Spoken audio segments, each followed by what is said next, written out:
away from everything. It's an island to get to any of these places to go to work. Peachtree City, Noonan, it takes you an hour by car. It's a long drive. I just don't feel like this is going to work out for the city in the long run. Tax base, yes, be great, extra money coming in, but they're going to absorb all those resources. Thank you. But I have a question. Yes, sir. You can ask if I can do that, right? My question is, you mentioned water sewage. And you said in your first application is running roughly $1 billion of tax profit money to the city. How much it's going to cost us, folks? Is it a dollars and cents thing that you're wanting? And what's it going to do to the police department? We don't have a school in Woodbury. You don't have a sewage system that can handle that now. The city's going to have to borrow the money to put in and expand the city. And that's a different, lot better than I think they are. It's going to grow. And I don't mind growth. I think it'd be great if they were single family dwellings with a few rental units in there proportionally. But we're not talking about that. We're talking about all rentals for people coming in that are strange to our neighborhood and we don't know who they are. And under today's times, if you turn on the news, you got 28 million people have walked across the border. And it scares hell out of me that they may end up in Woodbury. Just think about it. But you do know that income subsidized housing is only taxed at 50%. They don't have any more, coming from old Palmer. Okay, Steve, you got 10, 15 minutes to rebut. Thank you, Mayor. Thank you, council members. You've had a lot of questions, and again, I wanted to address it on the front end, about the zoning ordinance, about the zoning of this property. I think we should all defer to Mr. Mayfield on the zoning of this property and anything related to legalities that are not before you. Before you, what you have are 2 variance requests. And yes, there are some questions about the actual zoning ordinance itself, which I must say that if the zoning map was never properly adopted, if there was no zoning map, if there is no zoning ordinance, then the law in Georgia and in America is in favor of free use of property. Which would mean the property was unzoned and there are no regulations imposed upon it. But that is not what the applicant is proposing. Even with those infirmities in the ordinance that we see, and that maybe the city attorney sees, we're not proposing something noxious here. We're still sticking with this plan, right? We're still sticking with something that we're willing to put the stamp on and willing to own into perpetuity. So, putting all those legalities aside, because they're not relevant to the variance before you, let's discuss these variances. Number one, with the size of the development, we think it is a better project if you do not split it arbitrarily in the middle. That's number one. Number two, we think it looks better, and we hope you think it would be better, to have front driveways that you can actually use that provide a garage as opposed to on-street parking or some weird flare-out driveway like you've got right here. Those are the only 2 questions before you tonight, okay? And so you're really asking yourself, with those 2 variances, what looks better, right? Because we're gonna stick with this plan. You know, even if there's infirmities in your zoning ordinance, we're sticking with this plan, right? If the property was unzoned, we still like this plan. But what we're doing is we're continuing to sit here and trying to collaborate with the council and ask you, do you think it looks better, one of these 2 or one of these? And if so, we'd ask for the variance. The same with the arbitrary dividing line down the middle. Should be a cohesive development, or two arbitrarily separated developments? Those are the questions. To the one issue that came up in opposition related to the variance, because everything else was really about legalities, the underlying use, or if we were actually looking at zoning this property, which I can address those should the council want, but I want to focus on the actual variances. Slippery slope, well, this is, with respect to the driveways, it's an individualized determination about this piece of land. I don't see at current properties within the city that would be developed similar to this with these style driveways. And now, the other issue is, again, if you're worried about the slippery slope argument, are we creating a slippery slope for what the code permits, or what looks better? So we'd ask you then, really, let us continue to work to develop something that we're proud of, and that we hope you can be proud of if you so choose to approve these variances, that it's gonna be better than what it would have been without it. So I thank you for your time. We thank you for the opportunity to own property in the city and do a project that we're proud of. If you have any questions of me, I'd be happy to answer those. Now, I have a couple of questions. If the residential units, if they're gonna be rental product of houses, what do you estimate the rental would be on these? Don't know, Mayor, but what I can tell you is it's gonna be market-based. So when we get to the point where we build that first set of units in that first phase, we're gonna do a market study of what everything in the area is renting for, and start looking at the city and then outwards, and design them based on that. But they're not gonna be sub-market. They're not gonna be Section 8. Where none of the fears that you've heard about the rental rates, that's not the business we're in. We're trying to own this and hold it, and it behooves us to have quality tenants in there. So whatever the market study produces, will drive that rate, and drive that rental rate. And so you don't have that information yet? No. Okay, I guess you don't have that information as far as selling bill people. Of selling? What would be the, No, Mayor, because it could fluctuate. I mean, with the way that the market prices have gone, I mean, we've seen in Georgia, some homes in the past 6 years almost double the price. And that could come off, that could keep growing. And 2 years from now, when you're putting a for rent sign or a for sale sign in front of the unit, you have no way of, I mean, we can, but that would be disingenuous for me to lick my finger and look 2 years in the future. Councilman, got any? I do have a question. So, well, not confused, but I do have a question. So, I've been hearing a lot of things about, income-based, Section 8. Me personally, I've been on that, and I pay just as much as a person paying for a regular home they're staying in. So what's the, like, why not? If people can come in and if income-based, we're in Woodbury. So, like, of course, we're not in Atlanta, but income-based, what's the problem with income-based? I'm still not understanding why it can't be based on income. We can't, I mean, some people don't make 6 figures, but some people stay in subsidized home and income-based, pay just as much rent for a rental apartment or something than people are even kind of paid to buy a house. Absolutely.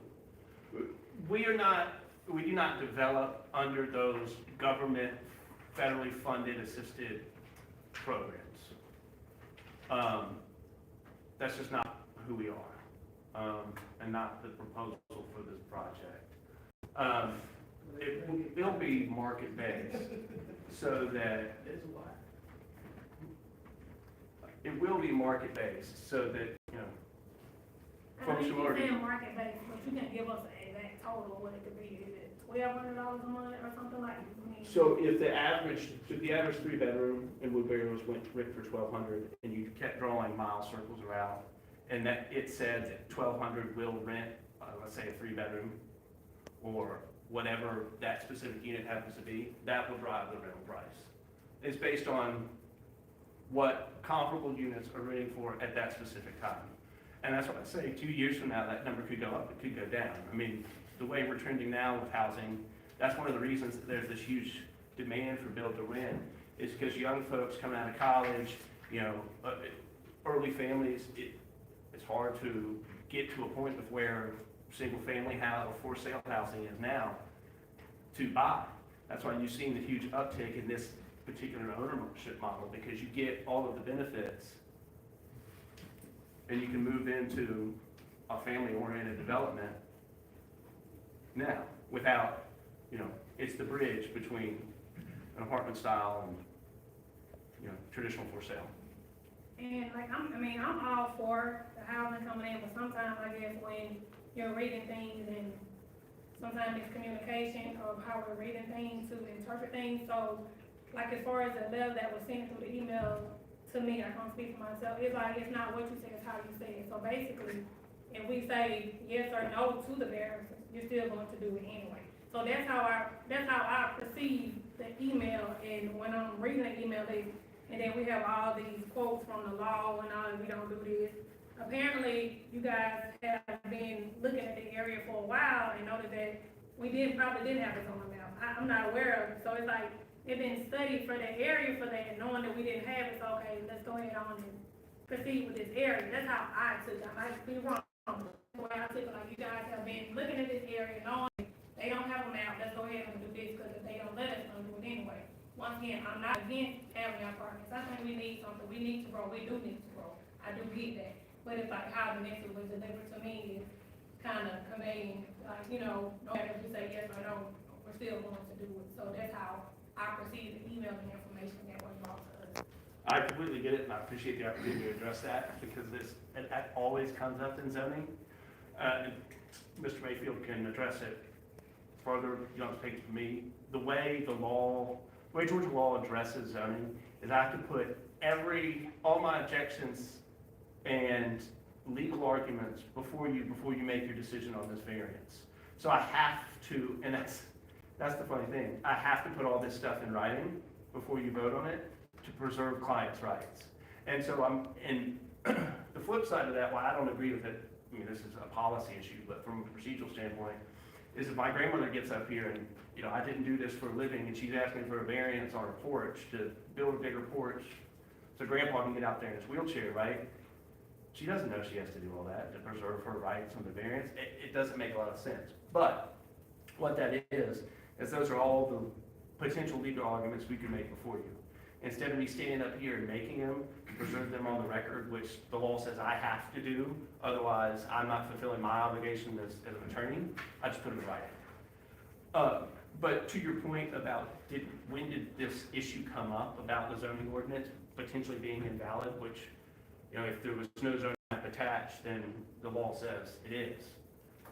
We started looking at this project under the prior administration years ago. We didn't look at, and we were just trying to A, figure out what it was zoned, and B, figured out what we needed to do to develop it with a project that we liked. We learned that it was zoned RMH under the interpretation of the zoning ordinance, right? Looking at that, then we figured out, hey, to get to something, what do we need? And we drew what we thought was the best development, and under that code, if it were enforceable, we said, here are the two variances that we need to get to what we think is the best project. And then at the last public hearing, or on the eve of the last public hearing, the first public hearing, there was this argument asserted that, oh, well, there's a map attached to the ordinance that doesn't zone this property as it's currently zoned.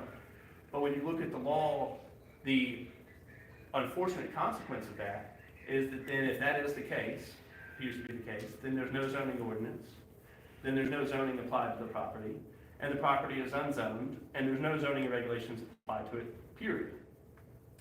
With that, we were faced with a couple options. And we took, instead of shutting down and going, great, it's unzoned, we can do whatever we want. We're still here in the process. And the process that is dictated by an ordinance that is not only arguably, but probably not valid. But we're still here soliciting feedback and comments and trying to present to you, the council, what do you think about these variances? So that's really the approach. I hope that answered your questions and showed you that I'll bring it back to we're still standing here. Okay, I have a question too. Okay, since you're saying about the zoning map, so if the zoning map is invalid, so then for the one that they did, 2019, and you want to do the RMH, so it's not valid, if the zoning map is not valid, so why you not going back to the original one, original map, in 2018? And you That's not the way that, I mean, what would, I mean, what I'm trying to understand, if that's not valid, how can you, build on them? And if they say with ethical, why is not going back to the original until everything is right, according to? yeah, and I hear you completely, but that's, and I'll defer to Mr. Mayfield on this interpretation, you don't have to take my word for it, but if the original adoption was not correct, then there's nothing. Because they took an action and it purported to adopt an ordinance. But that ordinance then wouldn't be valid, which means the law then says, and we've recited some in that letter, that there's no zoning regulations applied to this property. So it doesn't revert back, it goes to no regulations. And again, I come back to, even faced with that legal conclusion, we're still here with the same plan. We're still asking you, had it been valid, would you like to see these things different than what was on the books, or what was purported to be on the books, which is, hey, don't have driveways like you want them, and hey, don't have a development, over 40 acres. Okay, so if it goes back to nothing, then it means go back to agriculture, because that's what the original was at. No, because there would be no zoning. If there's no regulations, there's no zoning. Like, there's some counties in Georgia where there is no zoning ordinance, and therefore there are no regulations. So you could put anything you want on any parcel. And again, faced with that conclusion, we're still here with the same plan. We didn't rush in and file a permit for a nuclear waste treatment facility, right? We just stuck with the same plan.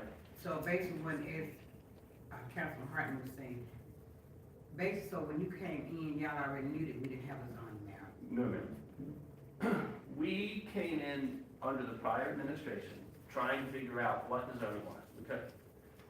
Then we got in touch with the Planning and Zoning Committee, and we were told that it was RMH based on an interpretation of the ordinance, which had it been right, had the ordinance been probably not, that probably would have been right.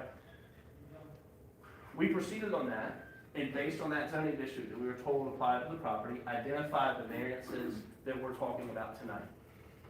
It was only at the first public hearing that someone said, oh, well, the map attached is the comprehensive plan map, which isn't a zoning map. But then the law says that if there's no zoning map, there's no ordinance. So it was discovered at the planning commission.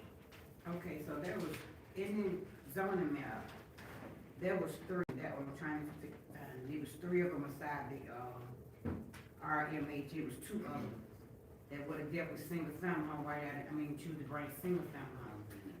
Cause there was also three. Correct. There was a RS 20, I think, and then the low density residential.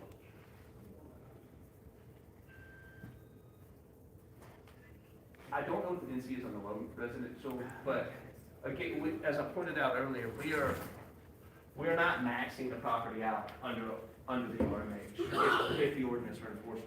The ordinance were properly adopted, you could get 12 units an acre townhomes, 12 units an acre townhomes, 8 units an acre multifamily. We're at 3.5.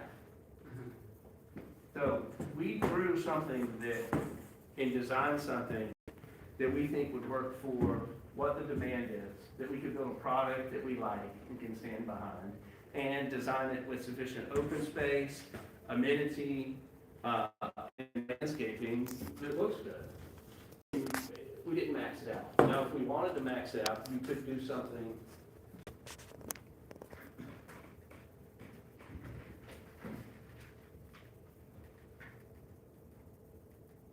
I hope I'm going the right right direction.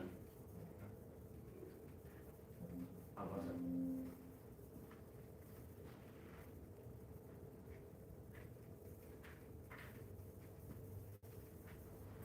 You could do garden style apartments. I mean, because when I'm looking at it, came in and did your research and everything, what Woodbury needs is affordable homes for the people, because you bringing people into Woodbury. People that's in Woodbury will still be in houses with their mom, father, with, it won't bring them out of their home. It's not beneficial to me personally to bring in houses that the citizens can afford. Which is why we're talking about what the market will be. I mean, we're looking at the market now, and I listened to what you said, the work, biggest work that you said was double. When you said the price may double, the price It may go, could. But we've if it's seen it. double, what would double, what would it be if it's double? This ground figure, we're not saying that they're gonna be there, but what you say, I don't know what the, I don't know okay, what the we're market will looking be. at right now, probably less, because it's been up here like two, I think more like 2,000, 1,500. So that'd be $3,500, so if it's double, I mean, that's what, because it's still what I'm, basically what I'm saying is, it's not fitting for the citizen in Woodbury. You're not bringing anything in for the people in Woodbury. You bringing it in for the outside. So that's why I think you focus on what, and that's why we're talking about a market study. It starts in Woodbury, and that's how you would look at designing the rents and picking the rent. You would start with a point right here, and you'd start drawing circles outwards to figure out what is a rent that is sustainable for folks that are already in Woodbury. You start a market study by looking at the properties closest to this property. You don't start by looking at a property in Midtown Atlanta or downtown Savannah. You start looking right where this is. And then you keep going out until you have at least enough data and you can adjust it to get to something that the eggheads with calculators say works for somebody who is going to rent one of these units. So you basically say, okay, in this surrounding area, if it's $800, so that's what you're gonna come in and look at, $800? That's how you Even do though- a market study, yes, ma'am. Okay, all right. Yeah, then you say when you start out to like 15 units, Yes, sir. then 10 out. So it'll be like you bring the whole thing at one time. No, sir. Because, and that's the thing, like, you've heard us both say, well, you can't fill it up. Yeah, one time. But that's the whole point. So you would start with, and these aren't exact, right, but we might build this first one, right, with 20 units and see what happens. And see how long it takes to uptake. Then the second unit is about the same size. And you just have phases that go through, so that you don't get out in front of your skis. You got approximately 80 acres there in your entire tract. How many acres in the footprint of your project, you know? Easy, you know.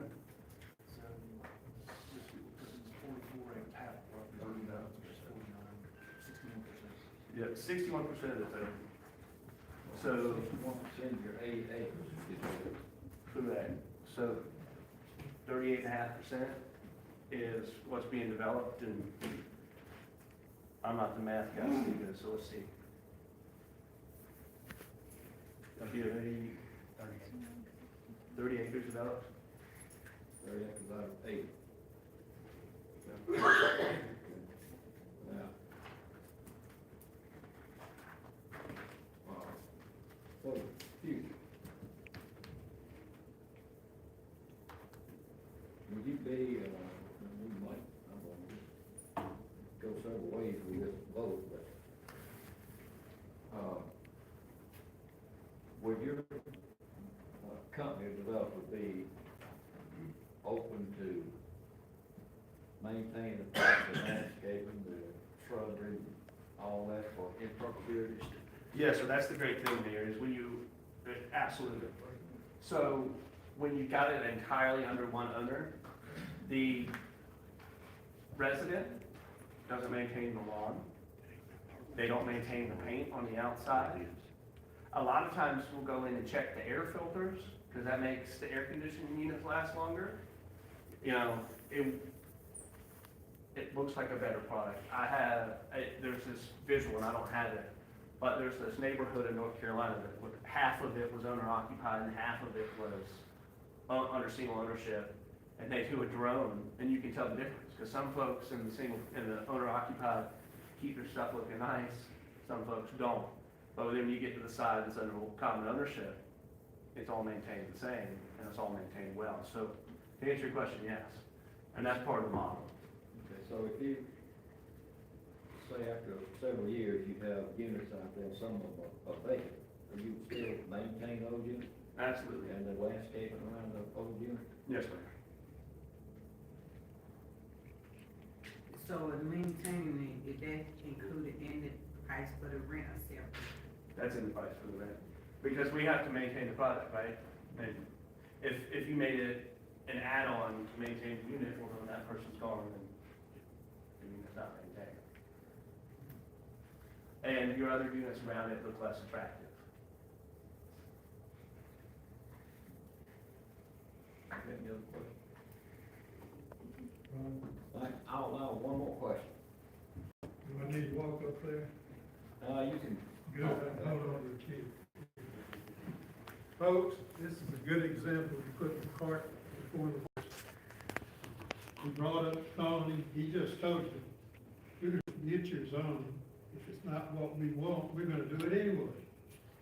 He's just gonna throw your zoning. Our zoning ordinances is good, it's in there. The only thing that's changed in Woodbury was the zoning codes on the property that you're looking at. And you didn't follow due diligence or proper procedure to get it zoned properly. And if you approve the variance, you're basically giving him clearance to proceed with this project. And you can't back up once you start it. All we're asking is that you do due diligence, see who changed it to multi-family residential high density.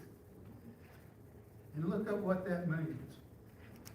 I'm talking about, you could get, he's just told you, they're gonna develop now 30 acres and not 70 acres. And how many units? 270 on 30 acres? Think about that. All we're asking is do your due diligence, make sure the zoning is legally done. And I don't care what lawyer tells you something, if something is wrong, you can't make wrong right by continuing to pass something on top of it. You go back to the original, to what it was, and he files with a new zoning change. And he's wanting to bypass that and get on with business. And if you get on with business, he's gonna put just what he wants to out there. All we're asking, due diligence. That's what you're elected for. Go back and see how the ordinance was done. Was it done properly? And that's all I'm asking for at this point. These want to just throw up little misdirection out there and get you to go ahead and do this variance. If you pass the variance, you pass the zoning. All around stuff. And I'm challenging that. I'm asking you to do your due diligence. Put this on hold, do not vote on it until you know that the zoning is proper for the area. And go back, and you can start over again from agriculture, conservation, single-family dwellings. And what he wants is one of the worst residential zoning codes that you can adopt. And that's what he wants you to do, folks. And he's an attorney, and he knows how to talk and get around stuff and beat around the bush. And I'm just telling you, you're gonna screw up. You can't pass this variance without doing your due diligence. Thank you, Ron. Okay, I'm gonna close this public here. You forget that gentleman right down the second one. I can see you now.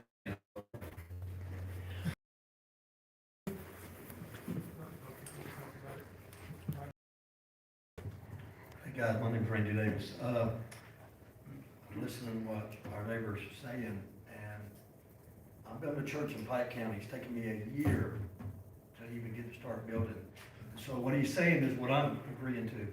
We don't need to rush it, we need to, you're listening to a lawyer that's representing the folks that want to build. We need to contact our own lawyer and see what kind of rights we have.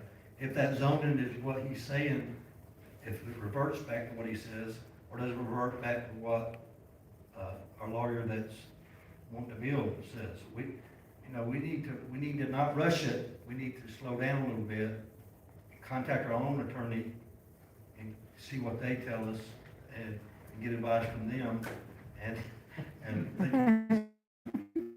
I didn't know you was an attorney, but Scott, to see what Scott says and see what his advice is before we run there. If we're gonna build it, why would you have to build it right now? Why can't we wait a few months until we find this stuff out? What is a few months gonna cost us? Or however long it takes to make sure it's right. And so I agree with Lisa, and there's no sense in rushing. If we're gonna build it, let's do it right, and the right way, just like he says. If it reverts back to agriculture or conservation, then that's another whole ballgame. And so I just think we need to slow down, that's just my opinion.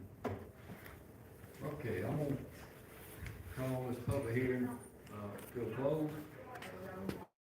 Officially closing the public hearing. Any public comments? And we're not gonna vote on this until later on in our regular agenda. We got one council member that's still on their way to get here. So we're gonna take up a vote in our regular scheduled meeting. And, I've got that set up to be the very first part of our agenda. So the developers, anybody else not interested in our council meeting, you can go ahead